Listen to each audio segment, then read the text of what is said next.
La faible lumière de la lanterne vacillait sur les murs de pierre, projetant des ombres qui semblaient se déplacer au rythme de la respiration du lieu. Thalia ajusta ses lunettes et passa sa main sur le parchemin défraîchi, ses doigts couverts de poussière séculaire. Les archives souterraines du Vatican étaient un labyrinthe de couloirs étroits, remplis de boîtes en bois marquées de symboles que personne ne comprenait plus. Elles n'auraient pas dû être là, le cardinal avait été clair. Certains secrets ne nous appartiennent pas. Mais quelques semaines auparavant, une lettre anonyme était parvenue entre ses mains, ne contenant qu'une seule phrase. « Quelqu'un cache ce que nous sommes ». L'air sentait le moisi et l'encens vieux. Parmi les documents, elle trouva le journal d'un moine du XVe siècle, ses pages couvertes d'une écriture chiffrée qui ressemblait à des veines entrelacées. À côté, une carte dessinée au fusain montrait un itinéraire qui commençait à Rome et se terminait dans un village abandonné des Alpes. Thalia ne savait pas exactement ce qu'elle cherchait, mais l'insistance de l'expéditeur la intriguait. Pourquoi un archiviste obscur recevrait-il une chose pareille? Une porte grinça au loin. Elle se retourna, le cœur battant la chamade, mais ne vit que la silhouette de frère Lucas, le bibliothécaire le plus ancien du complexe. Il la regardait en silence, les mains cachées dans les manches de son habit. « Il n'est pas sûr de rester ici après le couvre-feu, » dit-il, sa voix grave résonnant comme un avertissement. Thalia acquiesça, mais garda le journal sous son manteau. Cette nuit-là, dans son appartement près de la Piazza Navona, elle tenta de déchiffrer les symboles sous la lumière d'une lampe de table. Les fenêtres étaient ouvertes, laissant entrer le murmure lointain de la ville. Vers minuit, elle remarqua un motif. Les lignes formaient des lettres hébraïques entremêlées de caractères latins. La traduction était fragmentée, mais une phrase se répétait « La vérité est une rivière sans fond ».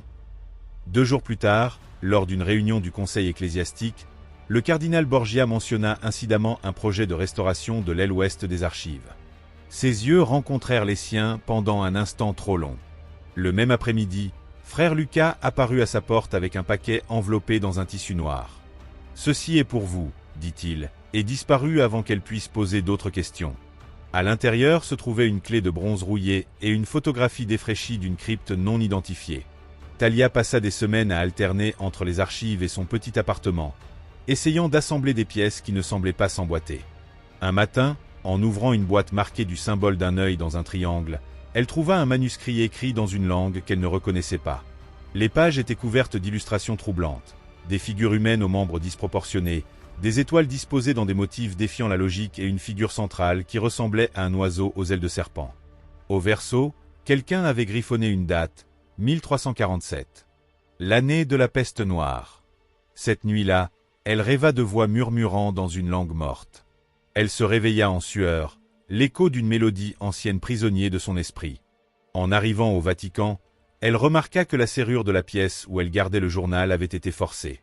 Le document avait disparu. À sa place, quelqu'un avait laissé un billet. « Vous n'êtes pas seul ». C'est alors qu'elle décida de suivre la carte. Elle acheta un billet de train pour la frontière italienne, prétextant qu'il s'agissait d'une recherche de terrain. Le village des Alpes, selon les registres, avait été détruit par une avalanche en 1603. Il ne restait que des ruines et des histoires d'esprits inquiets. En faisant ses bagages, elle remarqua que quelqu'un avait placé un petit artefact à l'intérieur, une sphère d'obsidienne avec un seul hiéroglyphe gravé. En la touchant, elle ressentit une douleur de tête et aperçut brièvement une salle circulaire avec cette porte. Dans le train, un homme en redingote grise s'assit en face d'elle. Il ne dit rien, mais lorsque Thalia ouvrit le livre qu'elle portait, il murmura « Faites attention à ce que vous réveillez ». Son visage était caché sous le bord de son chapeau, mais elle reconnut la voix, c'était frère Lucas. Avant qu'elle puisse poser une question, il se leva et disparut entre les wagons. En arrivant au village, la neige tombait, effaçant les sentiers. Les ruines de l'église se dressaient comme des dents brisées contre le ciel gris. Au centre de ce qui avait autrefois été l'autel, Thalia trouva une pierre portant le même symbole de l'œil triangulaire.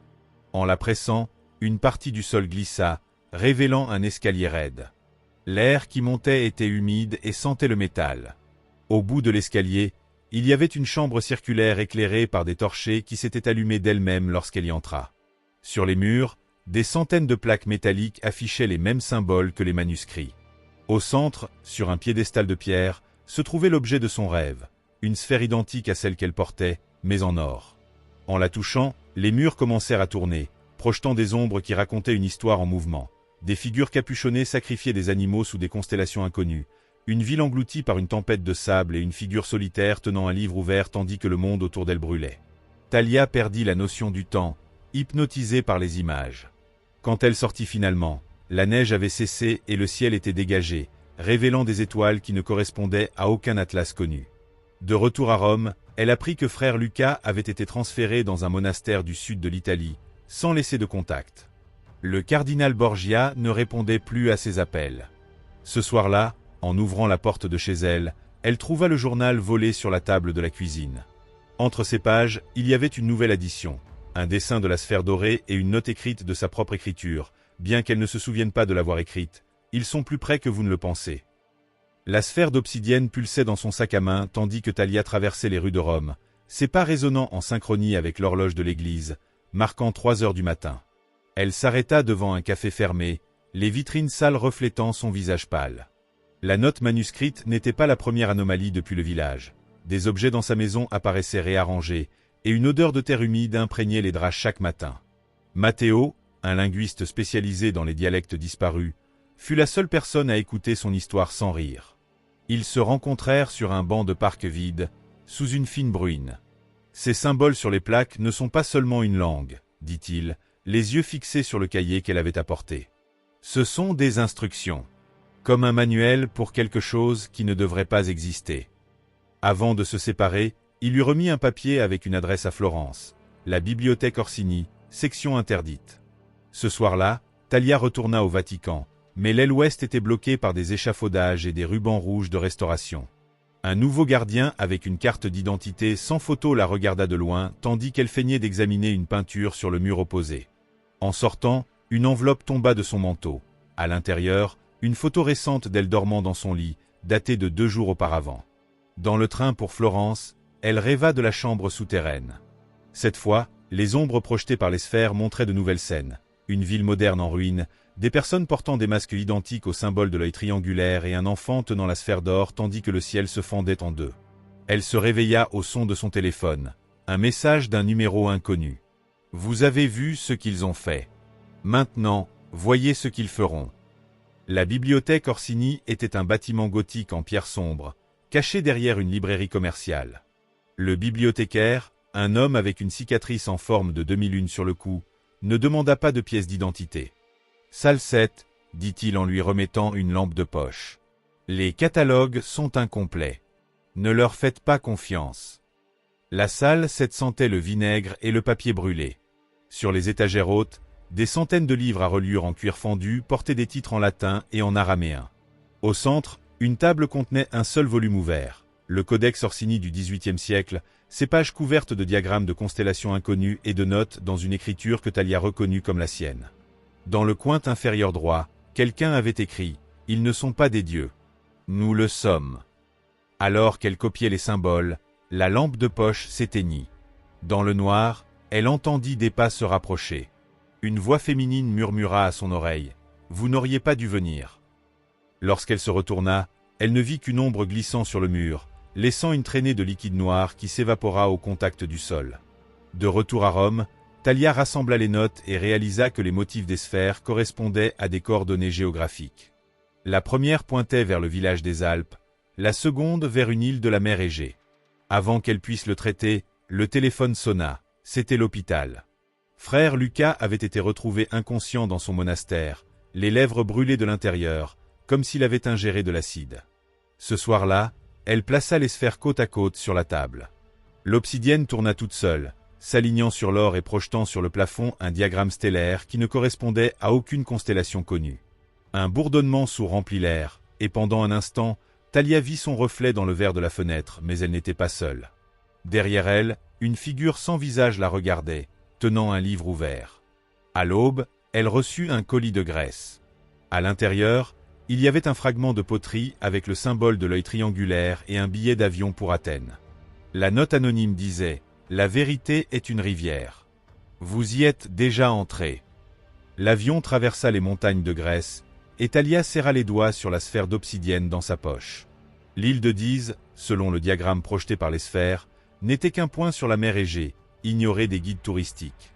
À l'atterrissage, un homme en chapeau de paille l'attendait, tenant une pancarte avec son nom écrit en grec. Il ne dit rien, mais la guida à travers des sentiers de terre jusqu'à un port abandonné, où un bateau à moteur les attendait. Talia hésita un instant avant de monter à bord, regardant l'horizon gris où la mer et le ciel se rejoignaient dans une ligne indécise. Le vent portait l'odeur salée de l'eau et autre chose, une odeur métallique, presque électrique, comme si l'atmosphère elle-même était chargée de secrets. L'homme au chapeau de paille ne prononça pas un seul mot pendant la traversée. Le bateau fendait les vagues avec une précision inquiétante, guidé par des mains qui semblaient savoir exactement où était le prochain pas. Au loin, la silhouette de l'île de Diz émergeait comme une ombre entre les brumes, ces rochers sombres couverts de colonnes brisées et de ruines qui défiaient la logique du temps. En posant les pieds sur le sable froid de l'île, Talia sentit la sphère d'obsidienne battre contre sa poitrine, comme si elle répondait à la présence de quelque chose enterré là. L'homme fit un geste vague vers un sentier qui montait vers l'intérieur de l'île, et sans attendre, retourna au bateau. Elle suivit seule, les pas étouffés par la brise constante. En peu de temps, elle arriva à une clairière entourée de pierres disposées en cercle, chacune d'elles marquée du symbole de l'œil triangulaire. Au centre, une dalle de marbre noir était partiellement enterrée, avec une fissure qui brillait légèrement. Talia s'approcha, le cœur battant la chamade, et toucha la surface froide. Un bourdonnement grave résonna, et le sol trembla. La dalle s'ouvrit comme une porte endormie depuis des siècles, révélant un escalier qui descendait dans les profondeurs de l'île. Sans hésiter, elle descendit, déterminée à trouver la fin de la rivière sans fond.